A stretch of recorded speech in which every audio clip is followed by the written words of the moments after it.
Informação que gera valor.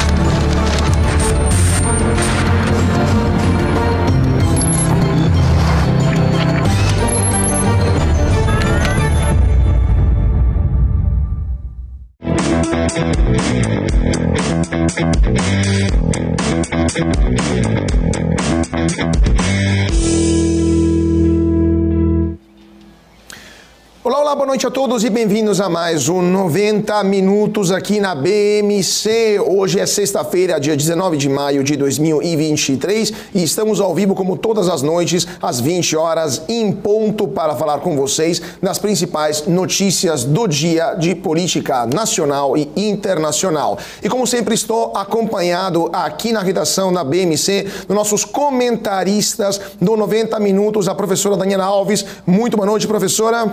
Uma boa noite, Carlos, boa noite também ao professor Marcelo Suano e uma boa noite a toda a audiência aqui da BMC News também. E muito boa noite também ao nosso professor Marcelo Suano e bem-vindo de volta ao 90 Minutos, professor. Boa noite, Carlos, boa noite, Dani, boa noite a toda essa equipe maravilhosa da BMC e a todo o público que nos acompanha. Então, vamos que temos muitas coisas para discutir, para conversar, para analisar juntos e temos também um convidado especial nesta sexta-feira, que é o professor Christian Lobauer. Deixa eu ver se está conosco já o nosso convidado. Sim, está conosco. Muito boa noite, professor Lobauer. Professor Lobauer é economista, empresário, executivo do setor agro e também já foi candidato à vice-presidência da República com o Partido Novo. É um prazer tê-lo conosco aqui no 90 Minutos. Prazer é meu, Carlos, te rever, professor Carlos e os professores Marcelo, Dani, prazer estar com vocês aqui no BMC. Então vamos que vamos, gente, porque temos muitas coisas para comentar. Eu vou abrir a rodada de perguntas e depois passar a palavra para a Dani e para o professor Suano. A primeira pergunta para o Christian. A Petrobras recebeu uma negativa do IBAMA para explorar poços petrolíferos no final do Rio Amazonas, em frente à foz do Rio Amazonas, numa região entre o Amapá e o Pará. Isso provocou também uma crise política em Brasília, com o senador Randolfo Rodrigues, que deixou o partido Rede da Marina Silva, que apoiou o IBAMA, né? Marina Silva apoiou essa decisão do IBAMA, enquanto Randolfo Rodrigues protestou veementemente, alegando que isso retira possíveis recursos de royalties do seu estado, o Amapá. Qual que é a sua opinião, Christian, sobre esta decisão do IBAMA e sobre as consequências políticas que isso pode acarretar lá em Brasília? Olha, eu acho que essa é mais uma demonstração da desordem que esse governo tem apresentado nesses primeiros meses aí de gestão. É uma completa desorganização do processo decisório, você vê uma bateção de cabeça entre as autoridades, entre os ministros, entre a liderança da Petrobras e o próprio ambiente da liderança política. O senador Randolph pelo menos líder, ainda é, mas líder do governo no Senado. E o estado dele teria sido espero que volte a ser um dos mais beneficiados por uma ação que é prospectiva. A ação da Petrobras ainda é um resultado de um processo de prospecção. E a decisão do IBAMA, absolutamente, eu não sei nem como adjetivar, completamente descabida, fora de proporção, em função desse medo dos eventuais impactos ecológicos que a prospecção de petróleo na região equatorial ali pudesse ter, toma uma decisão sem consulta, sem coordenação. É realmente o reflexo total desse governo contemporâneo aí do PT e dos seus aliados, que não consegue tomar uma decisão que tenha algum mínimo de racionalidade. O resultado é péssimo. Resultado de instabilidade política identificada aí. Eu só queria pegar esse ponto, depois eu passo a palavra para a Daniela, para complementar essa questão. Cristian, você falou da falta de audiências públicas, da falta de lógica nessa decisão. O fato do presidente do IBAMA ser um membro do partido da Marina Silva, ser um fiel aliado, né, um ex-deputado federal que está entre os maiores aliados da Marina Silva, pode ter influenciado nessa decisão, pode ter retirado a parte técnica e colocado muita mais ideologia nessa decisão. E eventualmente poderia ser revertida essa decisão por um recurso da Petrobras alegando a ausência de razões técnicas para isso? Eu tenho convicção disso. O deputado Agostinho é conhecido dos paulistas e conhecido lá no Congresso Nacional, na Câmara Federal, pelas posições desalinhadas com a racionalidade, vamos dizer assim. Certamente responde à vontade da ministra Marina, que tem uma prática já conhecida, não é novidade, a atuação da ministra Marina no primeiro governo Lula, há quase 20 anos atrás, praticamente, é a mesma, é uma visão romântica da vida, uma visão completamente desconectada da realidade, da produção, do desenvolvimento e da sustentabilidade como deve ser. Certamente a decisão do ex-deputado e atual presidente do IBAMA, Agostinho, é uma decisão política, não tem nenhuma base técnica e vou dizer a você, não tem legitimidade, porque a Petrobras já tinha feito todas as ofertas e as aberturas de avaliação, já veio um processo longo de avaliação dos campos da região equatorial. Então é um reflexo pronto e acabado desse novo governo que não tem nenhum processo decisório minimamente necessário para conseguir constituir um governo que se possa chamar governo. Daniela, sua pergunta. Obrigada, Carlos. Professor, em primeiro lugar, uma boa noite, é um prazer tê-lo aqui conosco. Bom, eu gostaria de saber um pouco mais sobre a sua visão relacionada à reação do senador Rodolfo, né? Se foi uma reação desmedida, não é? O senhor falou sobre isso refletir, não é, a desordem que é o próprio governo Lula. Essa reação é uma reação relacionada à desordem ou ela é uma reação em disputa de poder ou realmente da visão que ele tem para o Estado? Eu acho que é uma combinação dos três, Dani. Eu acho assim, a primeira coisa, governar o Brasil é difícil. Todo mundo sabe, não é um país complexo, é um país muito grande. Quando a Petrobras está envolvida em alguma decisão, fica ainda mais difícil. Mas, assim, uma decisão dessa magnitude, da importância que tem para a região do líder do governo no Senado, em que ele não tenha sido minimamente consultado, quer dizer, que é o que parece, né? Porque se tivesse sido consultado, provavelmente não teria sido tomada a decisão como foi pelo IBAMA. É o resultado mais claro da completa desordem que tem no governo. Então, assim, a reação dele, eu acho que é de indignação, porque nós estamos falando do eleitorado dele, né? Ele está falando assim, ele precisa levar, faz parte da atuação de qualquer político, levar os benefícios do desenvolvimento para a sua região.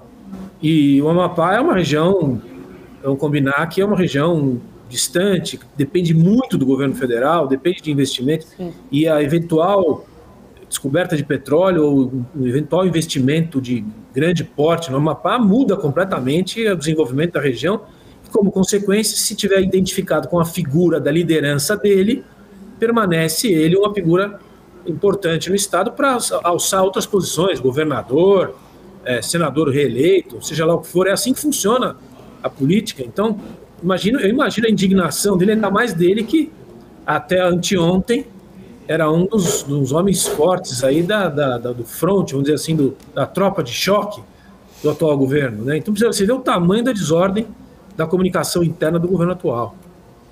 Professor Suano. Cristian, boa noite. Eu vou fazer uma pergunta bem na linha do que você está apresentando, dentro da prática política, da realidade política, né? O que nós vimos aí, num primeiro momento, é talvez uma indicação, ou um dado concreto de que o Randolfo não foi consultado, que ele não participou dessas negociações políticas. Da mesma forma, nós temos um discurso que começa a se tornar extremamente contraditório, Sua Excelência Presidente da República, em que ele tem que respeitar uma pauta ambiental para conseguir dinheiro na Europa, conseguir dinheiro na Ásia, investidores ou doadores para o Fundo da Amazônia. Então, me parece que o presidente da República ele tem um discurso, mas nada nos afasta a possibilidade dele utilizar esses campos de petróleo, ali, tal qual ele utilizou, ou foi utilizado, na realidade foi utilizado, não ele, a época do pré-sal, como uma espécie de moeda para apresentar tanto para o mundo como para o Brasil que haveria capacidade de gerar recursos para tocar as políticas públicas que precisam de muita gastança. Mas a questão que eu coloco é se você observa dessa perspectiva, o Randolph talvez não tenha sido comunicado ou consultado. Tem uma disputa de liderança política. Nós temos um presidente da República com um discurso e com uma necessidade. Mas nós temos também uma ministra que ela, num primeiro momento, quando ela brigou com o presidente da República há um tempo atrás, foi por algo que envolvia meio ambiente e necessidade de desenvolvimento do país. Foi a usina de Belo Monte, eu tenho a impressão. Ou seja, ela ali saiu do governo. Nós temos o Randolph saindo do partido e voltando para o PT. Até o percurso do Randolph é o quê? PT, PSOL, Rede e volta para o PT. Porque é o que está sendo indicado que para onde ele vai. O que o senhor acha que é mais possível? A Marina ir embora, buscar uma convergência que me parece difícil por causa da disputa de liderança política, ou o Randolph se sentir traído? Porque, queira ou não queira, a ideia de explorar o petróleo ali, apesar do discurso do Lula, me parece que é um bom elemento que o Lula pode usar para tentar dizer que ele é o cara. Eu acho que tem duas coisas, meu caro amigo e professor Suano. Primeiro é a questão do petróleo em si. A gente está assistindo um filme que a gente já assistiu, é isso que é aflitivo no Brasil, né?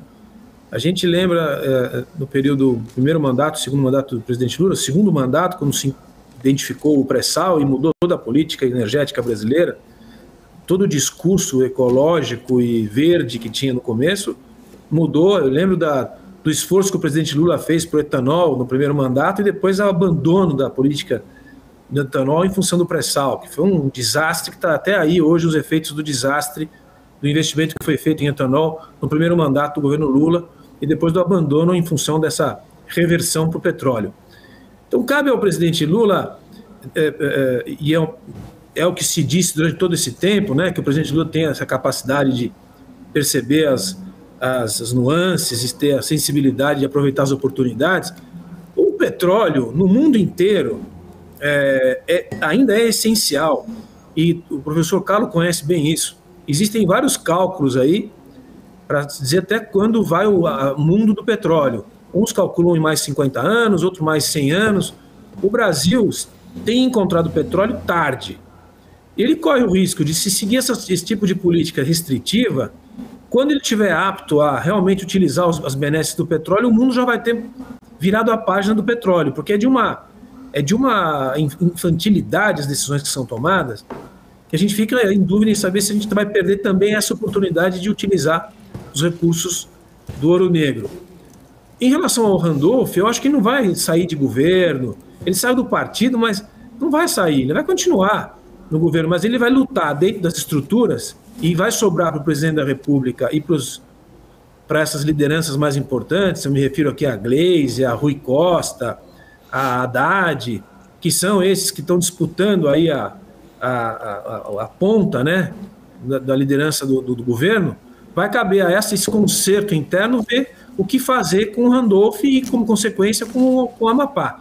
Eu diria, vou chutar aqui, que vai se resolver a questão pela exploração. A Petrobras vai fazer mais um esforço, vai apresentar mais uma documentação, vai ter mais um diálogo qualquer e, em algum momento ainda nos próximos meses, o IBAMA vai autorizar a retomada do processo de prospecção. Agora, é um desgaste absolutamente desnecessário, é uma incompetência total e o final é que ninguém ganha com isso, muito menos o governo. Pois é, eu queria só salientar esse ponto, não sei quanto tempo ainda o professor Lobauer tem consegue ficar com a gente, eu sei que a agenda dele está bastante intensa, mas eu só queria salientar um pouco essa questão da parte política, né? O professor Lobauer é cientista político, e temos duas questões. Primeiro, sem o senador Randolfo Rodrigues, a rede fica sem nenhum representante no Senado Federal. Hoje, se não me falha a memória, só tem um deputado, ou seja, é um partido mais do que nanico e que não tem direito a quase nada, muito menos ao fundo eleitoral, né, com essa proporção irrisória de representantes. Então, com essa perda, o único senador, na sua avaliação, o que muda para a rede? E no segundo ponto a Marina é muito forte, ou deveria ser muito forte, ou pelo menos a mídia estrangeira mostra ela como uma representante da área amazônica. E o Amapá é um dos estados da Amazônia Legal, né? Assim como o Pará, e são os estados que mais vão perder com essa decisão. Isso não é um desgaste não apenas para o governo, mas também para a Marina Silva, especialmente um desgaste político nesse caso, porque obviamente o eleitorado está olhando para ela com uma certa hostilidade. Mas pior ainda, se o IBAMA reverter essa decisão, não é um desgaste também político dentro do governo, porque é de fato um gol contra que ela e o seu ex-deputado e grande aliado provocaram para si próprios e para o partido? Então, eu acho que do ponto de vista partidário, infelizmente, quando a gente fala de partido político no Brasil, cada vez tem menos importância, né, a legenda que você faz parte. Eu acho que até do ponto de vista partidário, para o senador Randolfo, ele até ganha. Ele vai se juntar ali a um grupo um pouco mais, vamos dizer assim, mais agressivo e mais arraigado no Senado, que são senadores do PT, sob a liderança de Jacques Wagner e senadores desse quilate. A Rede já é um partido que vem sofrendo aí, desde as eleições de 2018, amargamente, quase que uma inanição, né? Mas o problema é que isso vai para o mundo das personalidades.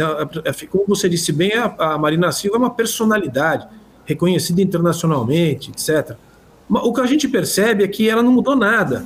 Os senhores vão se lembrar, em 2005, 2006, na votação e na disputa pela lei de biossegurança, que era para o Brasil dar um salto importante no avanço da utilização de organismos geneticamente modificados. Foi uma disputa duríssima dentro do governo entre Roberto Rodrigues, então ministro da Agricultura, o ministro da Ciência e Tecnologia, o saudoso, infelizmente, que não está mais entre nós, Eduardo Campos, e a ministra Marina, que fez de tudo para evitar a aprovação da lei de biossegurança, que era um avanço que o mundo inteiro já tinha passado, que é a utilização de tecnologias que estão aí no campo hoje, que fizeram a agricultura brasileira dar os saltos que deu. Todas essas empresas, todos esses investimentos em tecnologia vieram da lei de biossegurança de 2005. A ministra Marina bateu o pé até o dia que o presidente Lula teve que chegar e falar: para com isso, chega, nós vamos ter que avançar.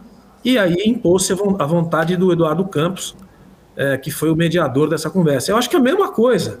Passaram-se 20 anos e é o mesmo tipo de conflito, o mesmo tipo de visão de mundo que a senhora Marina Silva tem e os seus comandados como presidente e ex-deputado Agostinho do IBAMA, e vai sobrar para o presidente Lula, e eu vou arriscar dizer, espero estar certo no que eu vou dizer, que vai ser mais um desgaste que vai terminar com a exploração de prospecção de petróleo na zona equatorial do norte brasileiro. Infelizmente, é um desgaste para todos, e a figura da Marina vai continuar sendo idolatrada pelo mundo, porque o mundo não entende nada do que a gente conhece aqui, da política interna, da história da senhora Marina Silva.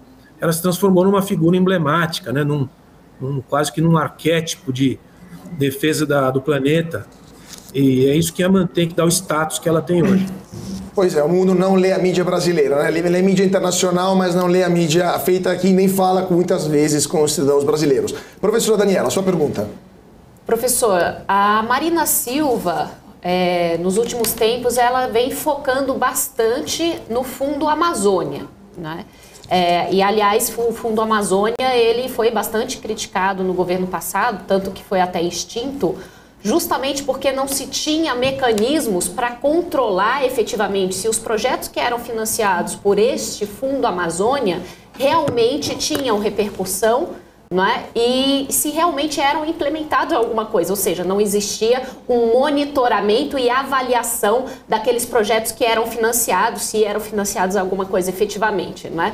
E a partir disso, esse projeto efetivamente, aliás, o fundo foi extinto e retornou agora. Como o senhor avalia essa estratégia ou esse foco da ministra Marina Silva no Fundo Amazônia? Se é algo que realmente existe um benefício para o Brasil, ou é apenas mais uma, como nós poderíamos dizer, retórica do que efetivamente uma política pública bem pensada e implementada? Olha, eu acompanhei de perto esse processo aí, quando o ministro Salles pediu que o fundo soberano, isso tem que ser claro, isso é recurso que vem do país para o país, não é do governo para o governo. Então, é um recurso que tem 90% da Noruega, 10% da Alemanha, e que vinha vindo mais de $1 bilhão de recursos que vêm para o setor amazônico, para vários projetos que são intermediados pelo BNDES. Quer dizer, existe uma intermediação técnica, e que era feita todo esse tempo, e os noruegueses e alemães achavam que estava sendo feita muito bem, obrigado. Quando chegou o novo governo, passado, ele pediu para rever os projetos. E o BNDES, assim como na época o ministro de saída, que era o ministro Levi, dificultaram a leitura dos projetos pelo Ministério do Meio Ambiente. Que o ministro teve que quase que entrar em litígio para ter acesso a todos os conteúdos dos projetos. Para resumir, para não gastar muito tempo de vocês, o que se verificou é que mais de 60% de todo o recurso norueguês e alemão era utilizado em 4 atividades: seminários, pagamento de FIIs para funcionários de organizações não governamentais, publicações e viagens. Os 21 milhões de brasileiros que estão entre os mais pobres do país, na região norte, na região amazônica, não receberam muitos benefícios com todos esses recursos maravilhosos aí que a ministra atual e ministra anterior costuma dizer que com quem ela diz que está preocupada. O governo anterior simplesmente disse: olha, eu quero rever o uso desses recursos, eu quero que esse dinheiro vá para as pessoas, que haja um desenvolvimento social do cidadão que vive na Amazônia. E os noruegueses e alemães disseram: ok, me apresente então onde você quer gastar. E esse conflito, essa mudança aí é que segurou os recursos. A mídia tratou isso de uma forma quase desleal, né? E o ministro Salles acabou que, aspas, perdeu o recurso, ou deixou de poder usar durante um bom tempo. E agora voltou-se a demagogia anterior. O que vai se fazer é gastar o dinheiro, que é de país para país, da maneira como se gastava antes, com organizações não governamentais que fazem os seus seminários, as suas publicações e irrigam toda essa burocracia, essa corporação das organizações não governamentais que crescem a cada dia e que transitam pela Amazônia, mas fazem os seus seminários em Paris, em Londres, em Nova York, né? Ninguém vem aqui para sentar aqui em Manaus e no interior do país e fazer um trabalho duro de avaliação e de aplicação de recursos para o benefício do desenvolvimento social do cidadão da Amazônia. Isso realmente só deve acontecer quando esse governo acabar. Professor Suano, 1 minutinho para a sua pergunta e 2 para o professor Christian, porque depois temos o primeiro intervalo. Será bem direto e objetivo. Professor Christian, falando do Fundo Amazônia, falando do governo brasileiro que está um tanto quanto atrapalhado e não consegue buscar uma coordenação para fazer reivindicações ou um projeto de governo, um projeto de país, muito recentemente Sua Excelência, o ministro da Justiça e Segurança, falou que ia recorrer ao Fundo Amazônia para buscar pelo menos R$1 bilhão para trabalhar com a questão da segurança na Amazônia. Como o senhor acha que isso vai impactar de verdade e para onde que o senhor acha que isso será utilizado, esses recursos serão utilizados se porventura forem cedidos? Muito provavelmente o BNDES vai ceder esses recursos por solicitação do ministro Flávio Dino. O que o senhor acha, para onde que vai? Como será utilizado? Será para ONGs? Armamentos? Tecnologia? Não, eu vou te dizer, eu não sabia disso, professor, mas se realmente esses recursos forem utilizados para aparelhar, para melhorar, para modernizar a segurança, para levar recursos para equipamento, para defesa da fronteira, para realmente serem utilizados contra o tráfico, eu nem sei, na verdade, se há quesitos que possibilitem que eles possam ser usados para isso. Mas eu, como cidadão, gostaria que isso acontecesse. E se o ministro da Justiça alegou isso e fez essa referência, eu vou dizer para você que eu acho que ele está certo. Espero que o recurso vá para esse destino mesmo, porque para onde ele estava indo antes não servia ao cidadão amazonense ou cidadão da Amazônia de uma forma geral. E agora, conhecendo esse governo e conhecendo as figuras que estão no comando da política atual, eu tenho dúvida que ele consiga viabilizar a utilização desses recursos para esse fim. E se conseguir, eu tenho dúvida também que ele consiga implementar. Sabe por que eu digo isso? Porque eles nunca conseguiram, né? Eles nunca tentaram, e todas as vezes que eles tentaram, eles não conseguiram. Então, eu espero que ele consiga, sinceramente. Não acho que a intenção é ruim, não. Acho que ela é boa.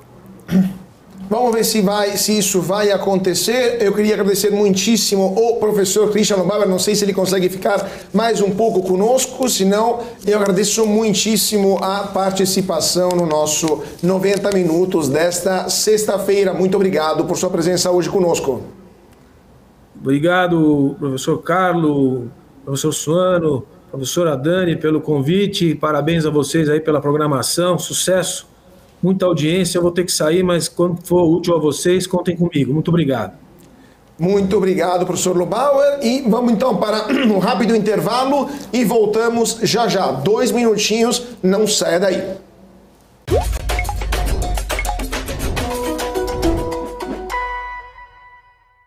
Olá, investidor. Hoje o aplicativo Grana vai te ajudar a obter a restituição integral ou de parte do imposto de renda retido na fonte, o imposto dedo duro, que incide sobre a venda dos investimentos em bolsa. Para pedir reembolso do IRRF em caso de perdas na bolsa, é preciso ter as notas de corretagem da sua corretora. Se forem operações comuns, como ações, fundos imobiliários ou fiagro, é possível solicitar a devolução no próprio programa da Receita, na aba IRRF Lei 11.033 de 2004. Em operações de day trade, a Instrução Normativa 1585 deixa claro que o investidor deve abrir um mini processo virtual para o reembolso. Já com o Grana, você não perde nenhum centavo, pois o aplicativo faz todo o controle dos aproveitamentos de crédito e não precisa pegar notas de corretagem, pois o Grana está plugado na B3. Até a próxima, bora investir!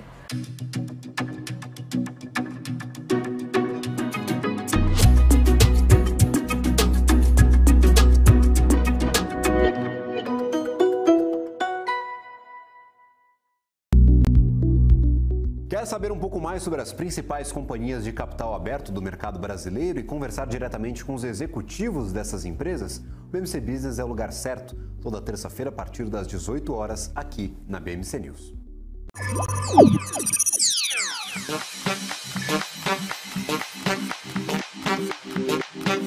Entendemos completamente os sistemas, tecnologia e infraestrutura necessários para criar o ambiente de negociação ideal para os nossos clientes. E o Trader Active conta com vantagens que fazem toda a diferença no dia a dia de operações. Aqui você pode negociar com as plataformas mais poderosas do mercado financeiro. Nós fomos uma das primeiras corretoras mundiais a oferecer a MetaTrader, a plataforma mais utilizada no mundo, com acesso totalmente sem custos. Oferecemos também a nossa própria plataforma, a Active Trader, que foi desenvolvida sob medida para atender às necessidades dos nossos clientes, com tecnologia de execução exclusiva que proporciona uma performance totalmente fora da curva. Ela utiliza os mais avançados recursos gráficos da TradingView e traz uma experiência de negociação diferenciada.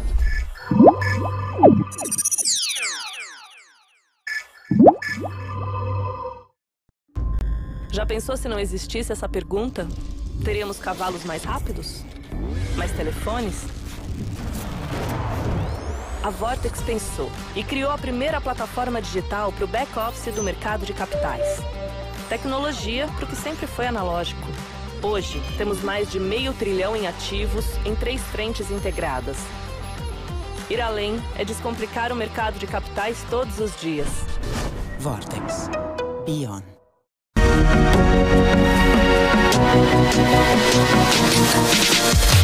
BMC News. Informação que gera valor. E de volta para o nosso 90 Minutos desta sexta-feira. Muito boa noite para você que está se sintonizando agora. Para quem está entrando nesse momento, não se esqueça de se inscrever no canal, deixar o seu like, o seu comentário e também ativar o sininho para ficar sempre ligados em todas as notícias mais importantes do dia de política, economia e também de relações internacionais, geopolítica, que como sempre estou aqui comentando junto com nossos queridíssimos comentaristas aqui do 90 Minutos, a professora Daniela Alves e o professor Marcelo Suano. A gente estava falando, né, gente, dessa situação da Petrobras, que de fato foi a notícia que monopolizou o cenário político lá em Brasília, no momento em que o Lula está viajando, está participando da cúpula do G7 como convidado. O Brasil é um dos países convidados. Então, a primeira pergunta que eu lhe fazer é sobre essa questão da posicionamento internacional do Brasil, né? Depois a gente volta um pouco para a política nacional. O que vocês acharam da participação do Lula no G7 em uma reunião de países que todos aplicam sanções contra a Rússia, todos condenam a invasão da Rússia, e o Brasil está lá, não aplica sanções, não condena a invasão, e ainda por cima vai para a Rússia e, não digo que apoia, mas pelo menos dá uma certa palavra de compreensão com o Putin, né? No caso, o Celso Amorim, que foi lá 2 semanas atrás. Qual é a sua opinião, Daniela, sobre essa visita do Lula, essa participação do Lula no G7? Um convidado, e ainda mais sabendo que ele não tem o mesmo discurso ou a mesma linha estratégica que o próprio G7 buscou adotar, ele tentou, não é, minimamente não ser agressivo, não é, em meio a essa reunião, que sim, teve várias sanções ali que foram adotadas, e eu sinceramente, tinha até uma certa dúvida se o G7 realmente teriam posições mais fortes, no entanto, teve, não é? E a partir disso, o Lula, ele fez, na verdade, ao meu ver, uma participação mais protocolar, de dizer assim, bom, eu estou aqui, eu sou importante internacionalmente, não é? Eu acredito que foi mais para tentar afirmar essa imagem de líder internacional do que efetivamente ter uma importância dentro dessa reunião, voltando a dizer que ele foi como convidado, portanto, como convidado, ele não seria o foco da atenção, muito pelo contrário, mas ao mesmo tempo a gente consegue perceber a dissonância com relação aos discursos e com relação ao posicionamento que esses países, não é, ali do G7 têm no âmbito internacional e o que o Brasil se propõe internacionalmente, não é? Que, como a gente falou no último programa, o Brasil, não é, com o Lula, na verdade, vem querendo se tornar um mediador, mas não é possível se tornar um mediador já tendo posicionamentos, não é, que vem arrastando mais pró-Rússia. E além disso, Carlos, lembro que recentemente a Rússia, ela lançou o seu novo conceito de política externa, que não é nada mais do que uma atualização, não é, do documento de política externa estratégico que a Rússia tem. Mas é interessante porque pelo menos a Rússia tem um documento como esse, né? A gente ainda não tem, infelizmente, para poder analisar. Mas é interessante quando nós vemos dentro deste documento como a Rússia olha para a América Latina. E ali eles colocam que existe uma prioridade de relacionamento, não é, com Nicarágua, Cuba, Venezuela e, obviamente, com o Brasil também. Portanto, é mais ou menos este o cenário que nós estamos inseridos com parceiros estratégicos, não é, deste peso internacional para se colocar para se colocar o Brasil no mundo, né? Infelizmente, nós vemos que existe aí uma dissonância. Se o Brasil não definir exatamente o que quer, outros vão definir. Pois é. Professor Suano, também eu queria a sua opinião sobre esse ponto. Também hoje dá uma notícia que o presidente ucraniano, Volodymyr Zelensky, pediu um encontro bilateral com o Lula durante o G7. Né? Então, qual é a sua opinião sobre a visita, né, a participação do Lula nessa cúpula e se de fato pode existir um plano de paz do Brasil ou se é apenas para, como se diz aqui, né, para inglês ver, né?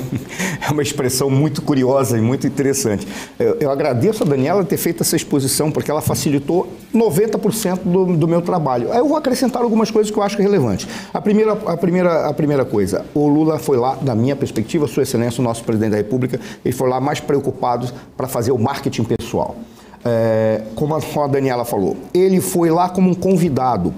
E é curioso de ele não ter outra alternativa do que apenas o seu marketing pessoal e fazer uma atuação protocolar. Por qual razão? Porque não é muito comum a Sua Excelência, o presidente Lula, respeitar um comportamento adequado de convidado. Posso citar um exemplo, quando certa vez ele, em reunião com Sua Excelência, o presidente russo Medvedev, havia algo acordado de que eles não deveriam falar sobre determinados assuntos. E o presidente Lula, a primeira coisa que fez foi tocar naquele assunto, que era a questão da guerra do Afeganistão. O que foi que o Medvedev fez? Pegou, bateu no braço, e o Lula tocou no braço do Medvedev. Em qualquer lugar do mundo as pessoas não gostam de tocar uma nas outras, isso é considerado uma espécie de agressão. E aí ele pegou, se levantou, o Medvedev se levantou, depois voltou, bateu no ombro do Lula e disse que ia falar depois com ele. E saiu de uma reunião pública que estava sendo televisionada. Isso mostra que, normalmente, às vezes, pela maneira informal com que ele trata as coisas e pela maneira como ele se relaciona com o público, às vezes ele comete umas gafes desnecessárias, inadequadas, que não devem ser dadas a um convidado. Para mim, já é uma surpresa ele chegar lá como convidado e fazer um trabalho protocolar. Significa o quê? Ele foi lá para fazer o seu marketing pessoal, foi lá para, de alguma forma, dizer que ele tem capacidade de ser um mediador, mas, como a Daniela falou, é espetacular.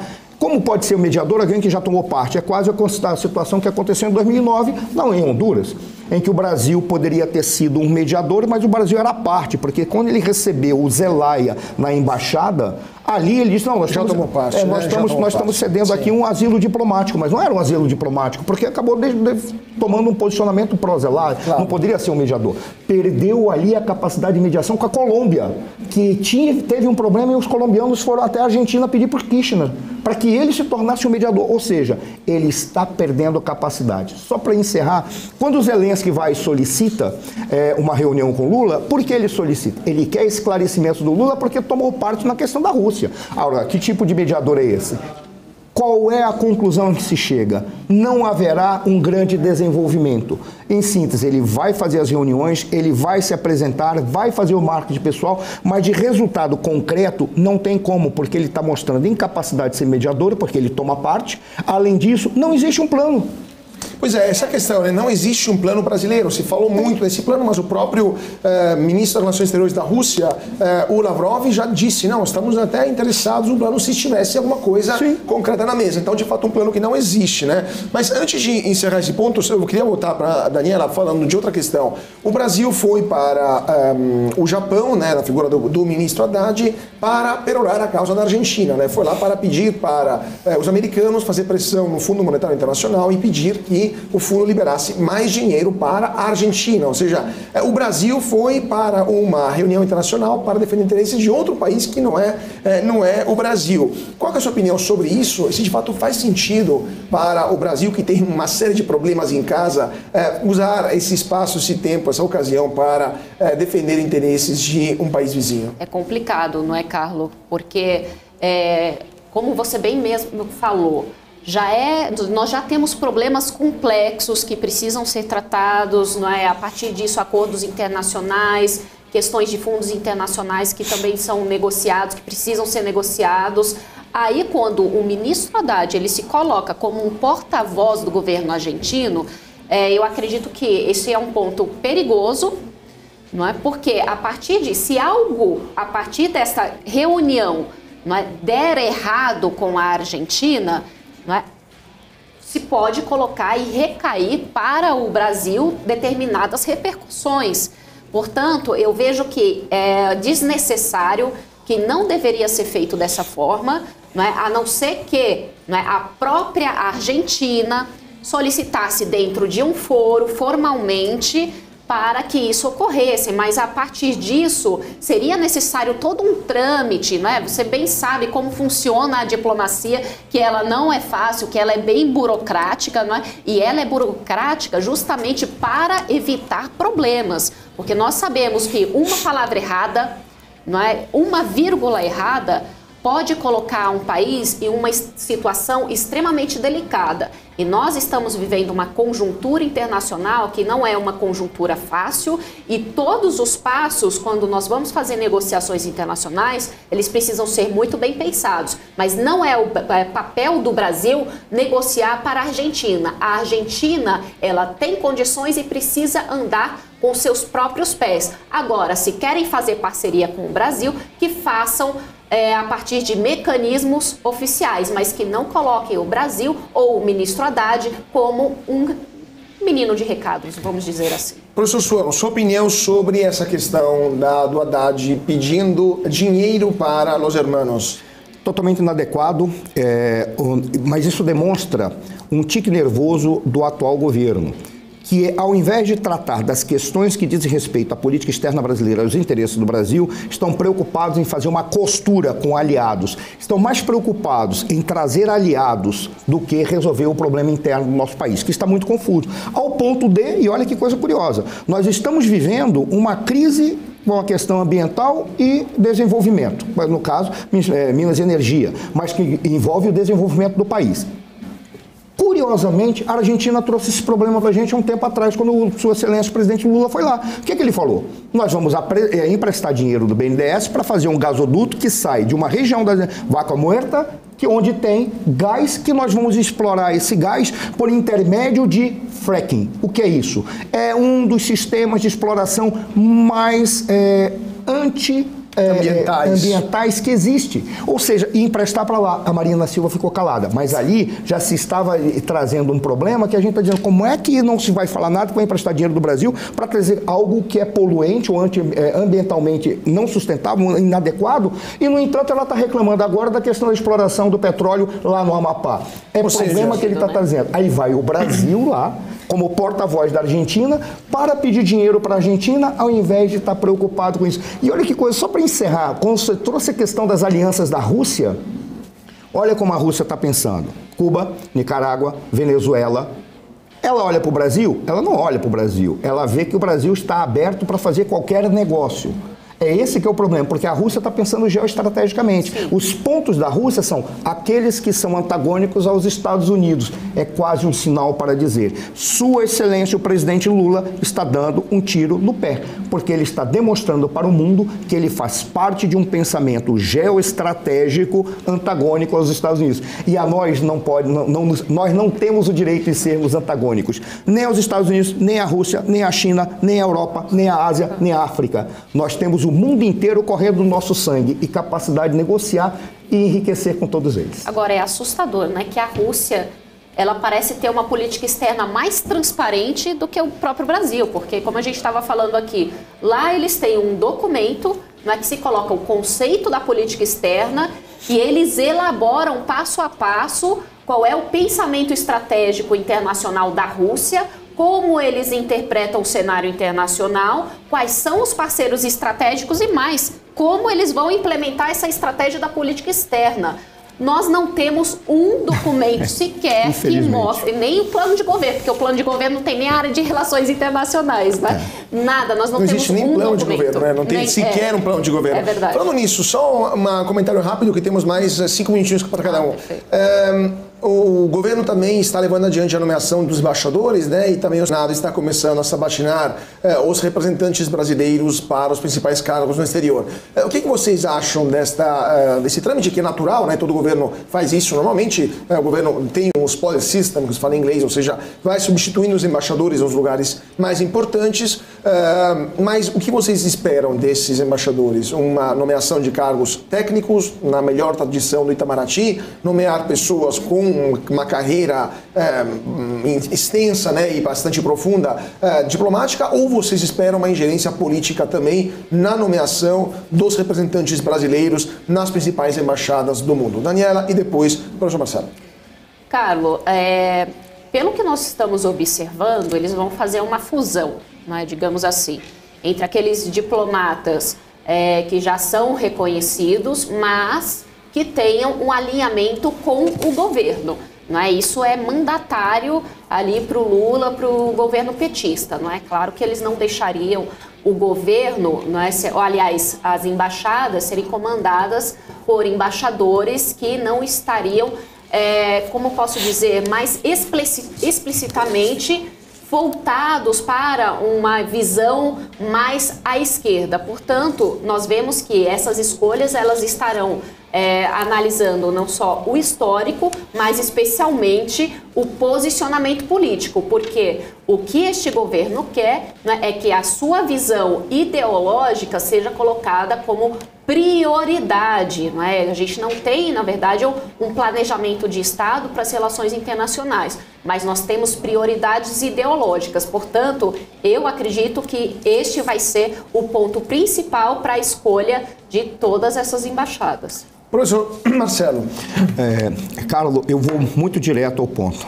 Também concordo em quase tudo, vou só acrescentar algumas coisas que a Daniela apresentou, mas tem alguns dados. Primeiro, vamos pensar o Itamaraty e a sua escola. O Instituto Rio Branco é uma das melhores escolas de diplomacia do mundo, se não for a melhor.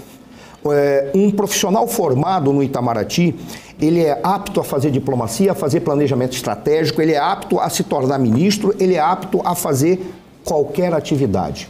Eu diria que é o resquício da nobreza que nós temos no Brasil, nós encontramos no Itamaraty. E muitos deles se comportam dessa maneira, e eu não estou falando isso pejorativamente, não, falando elogiosamente. O nível deles é muito grande, é excepcional, apesar de num determinado interregno tentou-se reduzir e tornar mais popular. Mas mesmo assim, o nível de formação é tão alto que isso não foi destruído. E nesse período foi na primeira década do século XXI. Tá? Tentou-se de alguma maneira, mas ainda assim não se conseguiu. Por que isso é importante? Porque qualquer um daquelas personalidades que eles estão, tecnicamente são competentes. Esse é o primeiro ponto. Aí nós temos um processo de sabatina que, se nós pararmos para prestar atenção, praticamente é protocolar. Eles só vão incomodar um embaixador. Como é que vai um senador que é eleito pelo voto popular, parte deles não tem uma grande qualificação de formação, entrevistar ou sabatinar um indivíduo que tem uma formação de altíssimo nível? Formação muito menos em política externa, que os embaixadores têm. Pois é, fica até meio difícil, porque a gente vê, vai ser caso quase que protocolar, mas aí vem um ponto que a Daniela trouxe. O que nós vamos identificar, como é protocolar e o nível técnico deles é excepcional, haverá uma seleção, o que é natural que você escolha isso, com afinidades ideológicas. Apesar de muitos das personalidades, dos diplomatas, conseguirem segurar isso, até pelo treino que eles têm, para não confundir a ideologia com a capacidade técnica. Mas a afinidade ideológica ocorrerá. O que, para mim, é problemático por uma única razão. Porque em determinado momento da nossa história ocorreu de que essas personalidades, que apesar de serem tecnicamente muito apuradas, mas ideologicamente muito vinculadas, acabaram fazendo uma política externa brasileira não de acordo com os interesses do país, mas de acordo com o interesse do governo ou da liderança no poder. E aí é que está o problema. Nós podemos ter ali, protocolarmente, a aprovação de indivíduos que são indicados, não pela capacidade técnica, todos têm, mas pela afinidade ideológica. E se aflorar demais, eles vão prejudicar o país. Isso me assusta.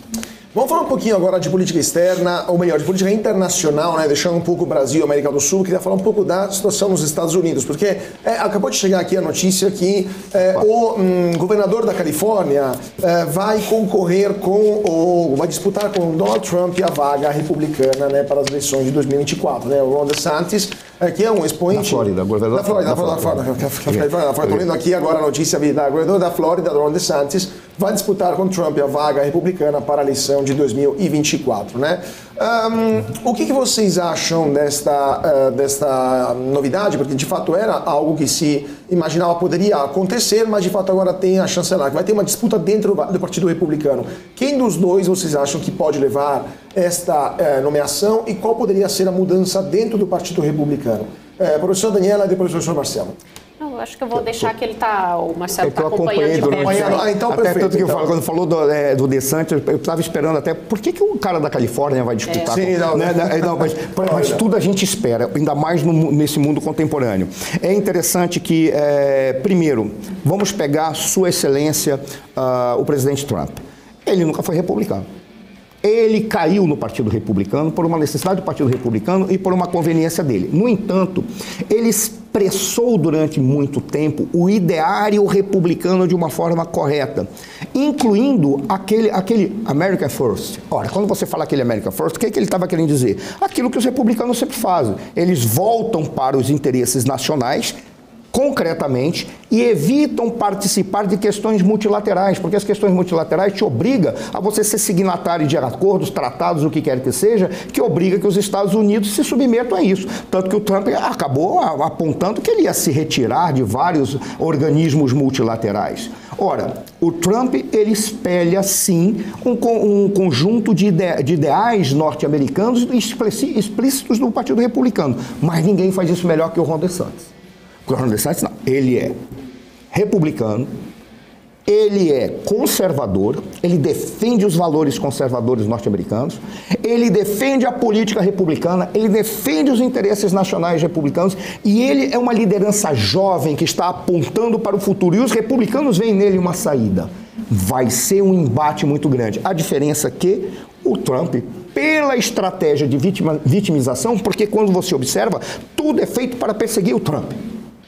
E o Trump pode utilizar isso favoravelmente, ao ponto de os republicanos falarem, ali não vai ser em busca daquele que espelha melhor os valores dos Estados Unidos, os valores republicanos ou da bandeira americana, vai ser aquele que tem a capacidade de concorrer e vencer com um candidato democrata. Que os democratas parecem que estão querendo dar de presente para os republicanos a eleição presidencial, porque querem botar o Biden. Mas será que vem aquele que tenha a imagem menos desgastada, né? Porque, querendo ou não, isso também acaba sendo... Eu vejo no Ron DeSantis, Ron DeSantis, para falar, vamos falar um sotaque brasileiro, inglês brasileiro, mas eu vejo nele o futuro do Partido Republicano. Tem 3 ou 4 republicanos que são o futuro do Partido Republicano e eles corporificam os Estados Unidos naquilo que tem os valores dos seus pais fundadores. O DeSantis é uma dessas personagens. E ele tem uma força física, intelectual e moral. Isso é o interessante. Coisa que o Trump, por exemplo, toda hora vem alguém batendo na sua força moral. E aí fica o Trump tendo que se defender de alguma maneira, mas ele já passou por uma experiência como presidente da República. O Ron DeSantis não, mas o Ron DeSantis, ele é um cara que vem corporificando aquilo que os republicanos querem do que há de melhor dos Estados Unidos. Olha que coisa curiosa. Por exemplo, os democratas assumiram com um conjunto de brancos defendendo as questões raciais. Só tem um detalhe, os Estados Unidos são 70% branco. Pois é, né? Só 18% apenas é a população negra. Gente, na última parte do nosso programa, eu queria voltar um pouco para falar de Brasil, né? Temos ainda alguns minutinhos e eu queria falar da CPI do MST, né? Que é uma questão também que hoje voltou na pauta, porque o presidente, né? O relator da comissão de parlamentar de inquérito do MST, o Ricardo Salles, ele declarou que a comissão deve dar prioridade a lideranças locais no movimento sem terra e descartou convocar lideranças nacionais como João Pedro Stedley e João Paulo Rodrigues para depor, pelo menos no primeiro momento. Não é, assim, bastante curioso o fato que uma das vozes mais duras contra o MST aparentemente tenha esse tom um pouco mais, menos agressivo, eu diria até, menos duro, menos veemente contra as lideranças nacionais, que várias vezes também ameaçaram invasões, atos ou até agressões, né, contra proprietários de terreno, contra fazendeiros. Qual é a sua opinião, Daniela, sobre esse ponto? E muda algo na posição do Ricardo Salles nessa comissão ou simplesmente são tatitismo do primeiro momento? Carlos, eu vejo que existe uma estratégia ali, né? Até mesmo para ele compor, fazer parte dessa comissão, sabendo ele a importância que terá essa CPI, na verdade, na Comissão Parlamentar de Inquérito, sabendo ele dessa importância, se desenhou, obviamente, ali uma estratégia de ação. Portanto, eu vejo que essas lideranças não vão ser chamadas agora porque precisa se iniciar uma determinada linha de investigação, não é? E ir a fundo nisso. Portanto, a partir disso, chamar na hora mais adequada ou que já conseguiram elementos suficientes para que, ao chamar essas grandes lideranças, né, do MST, se possa efetivamente ter mais elementos concretos. Porque se chamasse agora, o que exatamente eles iriam falar? Não é algo muito amplo, mas se a CPI já colheu determinados elementos, já aprofundou um pouco mais a investigação, nós teremos o Ricardo Salles e os demais deputados realizando melhores perguntas. Lembre-se, não é, que a grande questão não são as respostas que nós obtemos. Nós só obtemos as respostas necessárias quando as perguntas que são elaboradas, que elas sejam muito bem feitas e muito bem pensadas. Porque se realizarem qualquer tipo de pergunta ou não elaborarem o suficiente, não é? aí é dar um prato cheio para o MST distribuir, digamos assim. Pois é. Professor Suano, sua opinião, temos mais uns minutinhos. Também acrescento outro ponto também no raciocínio da Daniela, que é essa questão que também o Ricardo Salles disse que essa CPI poderia chegar, além do MST, também no movimento sem teto, né, no MTST, que é o movimento do Boulos. O senhor concorda com isso? Qual que é a sua visão sobre os efeitos políticos dessa CPI? Daniela, você foi precisa da estratégia do Salles. Eu complementaria apenas uma coisa naquilo que você falou da estratégia dele. Eu falei numa outra rede algo que o Salles parecia que ele estava olhando para o Rodolfo Giuliani. Como que ele estava olhando? O Rodolfo Giuliani, quando ele fez a política de combate à droga, ele disse, não adianta eu trazer aqui para pesquisar o traficante macro. Eu tenho que pegar aquele cara da boca de fumo. Por quê? Porque assim ele vai minando e trazendo elementos para bater naquele que é o principal. Ora, quando a Daniela falou é exatamente isso, ele vai buscar, e ele já deixou muito claro, primeiro ele não vai trazer as principais lideranças nesse momento, que ele precisa de elementos, ele não quer dar holofote, ele precisa trazer os fatos, e ele vai nos fatos, nas lideranças que fazem, que comandam taticamente as invasões, porque ali é que ele vai pegar os elementos frágeis. O Salles é brilhante. Ele é uma das lideranças políticas à direita no Brasil que mais se destaca pela capacidade intelectual, pela capacidade estratégica, pelo nível cultural, pelo nível de erudição e pela formação que ele tem. Ele é um grande advogado e pela experiência política. Então ele conhece o funcionamento da máquina. Então ele vai fazer as perguntas certas. Olha que coisa curiosa, eu já encerro para não ir muito além. É muito interessante porque quando você pega uma CPI, dois cargos são realmente relevantes, o presidente e o relator. Qual dos dois é o mais importante? Depende da CPI, depende do tema. Quando você pega e coloca alguém que vai ser o presidente, ele define a pauta. Mas o cara, neste caso, que é importante para não dar um tiro no pé, é aquele que vai fazer o relato, identificar as questões, fazer as perguntas. E esse cara tem que ter muita capacidade intelectual. O Salles caiu como uma luva nesse ponto. Ele vai cercar e vai trazer todos aqueles que fazem o mesmo modus operandi para trabalhar com o desrespeito à propriedade privada. Ele vai conseguir cercar.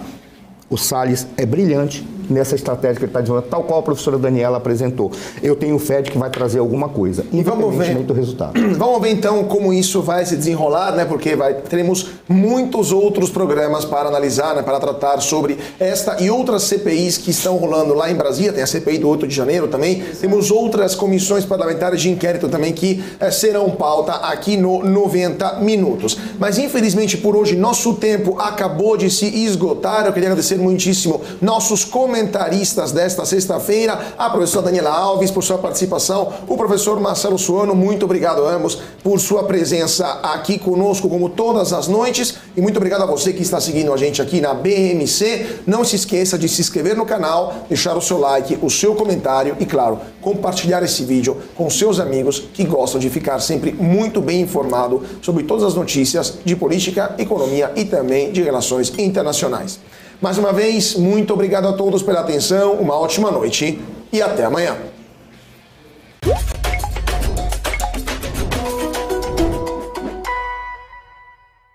Você sabia que as bonificações de ações têm que constar em 2 partes da declaração do imposto de renda? Eu vou te explicar. Primeiro você declara em rendimentos